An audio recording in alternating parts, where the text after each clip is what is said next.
It seems to me that one of the jobs is reaching out to the rest of the public.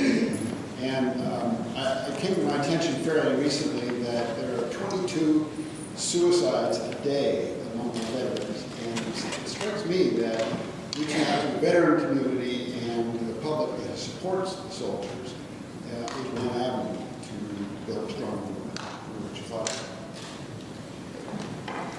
So I didn't mention very much about what I do in my day job, but this is a good way to segue into that. As I mentioned earlier, I'm the advocacy director for something called the Win Without War Coalition. It's a coalition of about 36 national organizations, all of them multi-issue organizations that work on various issues in their day-to-day. We coordinate their work on these issues of war and peace. It was founded in the run-up to the Iraq War. And this is a long way of saying that a key part of that community is a veterans organization, Veterans for Peace.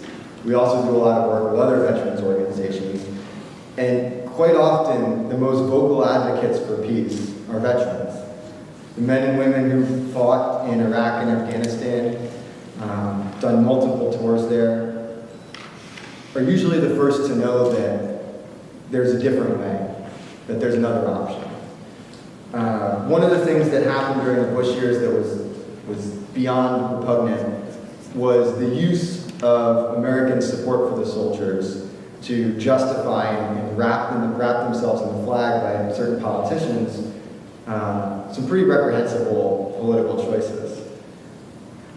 It was difficult for us as a peace movement because quite often we got labeled with being anti-troop.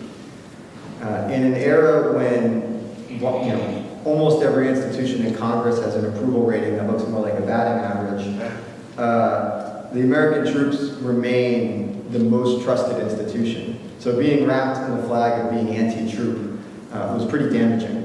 And as I said earlier, it took us several years to overcome that.